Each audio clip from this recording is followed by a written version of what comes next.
안녕하세요. 다산이드 전병칠 원장입니다. 오늘은 여러분들과 함께 표피 효과에 대해서 알아보도록 하겠습니다. 표피 효과라고 하는 것은 먼저 그 정의를 내리자면은 이러한 전선에 만약에 전류를 흘리게 되었을 때 여기에 흐르는 전류가 전선에 골고루 흐르는 것이 아니라 이 전선의 가장자리 쪽으로 밀도가 높게 흐르는 현상을 우리가 표피 효과라고 부르게 됩니다. 이러한 표피 효과가 왜 일어나게 되고 그러한 것을 어떻게 우리는 대응하게 되는지 그 내용에 대해서 알아보도록 하겠습니다. 우리가 전기를 흔히 비교할 때 물과 비교를 많이 했었죠. 자, 이 물 중에서 저는 오늘 여러분께 수도관을 한번 보여드릴게요. 수도관은 이렇게 동그랗게 생기게 되었는데요. 여기에 만약에 제가 물을 흐르게 하면은 이 물은 아래서부터 찰 겁니다. 조금 이렇게 차다가 물의 양이 더 많아지게 되면은 이렇게 작용하게 될 거고, 물이 또 많아지게 되면은 이만큼 이렇게 차게 될 거예요. 어쨌든 이러한 힘의 근본은 무엇이냐면은 바로 중력이죠. 중력이 아래로 발생을 하기 때문에 물은 아래서부터 점점점 차서 이렇게 위에까지 차게 될 것입니다. 그래서 이 수도관이 만약에 이 구멍이 나게 되거나 혹은 물이 샌다라고 하게 되면은 가장 먼저 감지할 수 있는 부분은 바로 이 하단 부분이 되겠죠. 이 물의 밀도가 가장 높은 곳은 이 아래에서부터 점점점 이렇게 윗부분을 향하게 될 것입니다. 자, 그런데 이런 현상이 바로 이제 전선에서도 있게 됩니다. 전선은 역시 동그란한 형태를 가지고 있는데 이러한 전선은 전류를 흘리게 되면 여기에 전류가 흘렀을 때 DC에서는 이런 일, 즉 직류전기에서는 이런 일이 없지만 AC에서는 여기 있는 전류가 이렇게 전선의 표면 쪽으로 밀려서 전류가 흐르게 되는 현상을 볼 수 있습니다. 여기서 만약에 이렇게 동그라미를 쳐서 이 바깥에 전류가 아주 많이 밀집되는 곳의 두께를 우리가 델타라고 부르게 되면은 이 델타, 즉 전류 밀도의 침투 깊이라고 하는데요.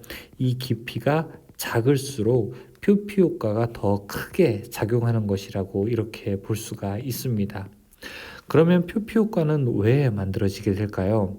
이런 원주 형태의 전선을 제가 이렇게 세워보도록 하겠습니다.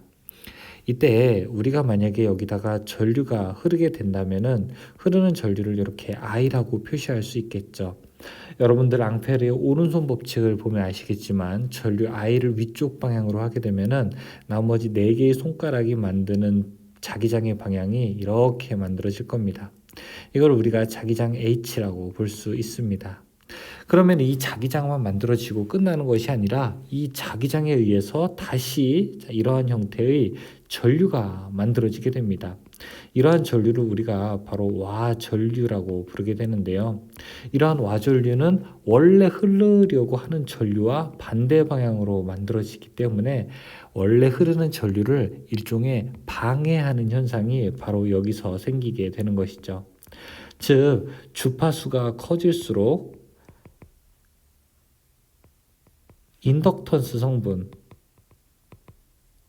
성분이 커지게 되고, 자, 그렇게 되면은 우리가 전체 임피던스가 커지기 때문에 전류의 흐름은 더 작아지게 되는 겁니다.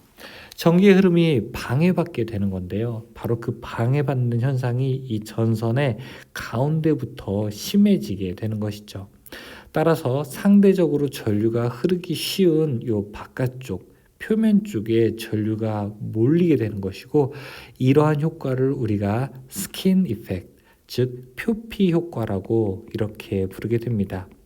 그래서 초고압 송전선 같은 경우에는 전선을 가운데 그러면 비워두면 어떠냐, 이 가운데까지 채워봤는데 이 가운데는 전류가 흐르지도 않는데 라고 하면서 가운데는 비워두는 현상, 이런 전선을 만드는 경우도 있습니다.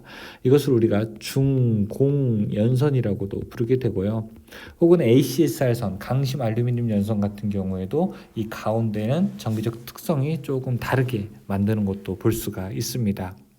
그러면은 이 표피 효과의 요 깊이가 도대체 어떤 식에 의해서 결정되는지 아는 것도 중요하겠죠.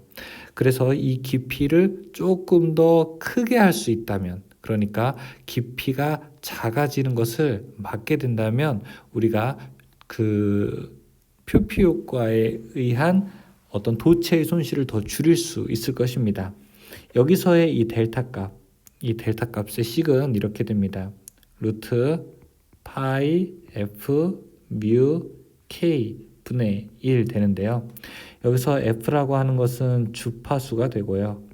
그리고 뮤라고 하는 것은 투자율이 되고요. 그리고 k라고 하는 것은 무엇일까요? 전도도가 됩니다. 즉 주파수가 크고 투자율이 크고 전기가 잘 통할수록 이 델타 값은 작아져서 표피 효과가 더 심해지게, 델타 값이 작으면 더 얇아지게 되는 거니까 표피 효과가 더 커진다고 볼 수 있겠죠. 그런데 여기 있는 것을 우리가 임의대로 작게 만들기는 어렵습니다. 이 주파수라고 하는 것은 상용 주파수이기 때문에 우리가 쓰는 60Hz를 이 표피 효과 때문에 더 줄일 수는 없죠. 투자율이나 전도도에 같은 경우도 이미 도체가 결정이 되어 있기 때문에 이걸 줄일 수는 없죠. 따라서 이런 중공연선 같은 것을 만듦으로 인해서 이 표피 효과에 대비하는 적절한 지혜를 우리 기술자들이 발휘를 하게 됩니다. 자, 표피 효과라고 하면 무슨 피부 효과 이렇게도 보일 수 있는데요.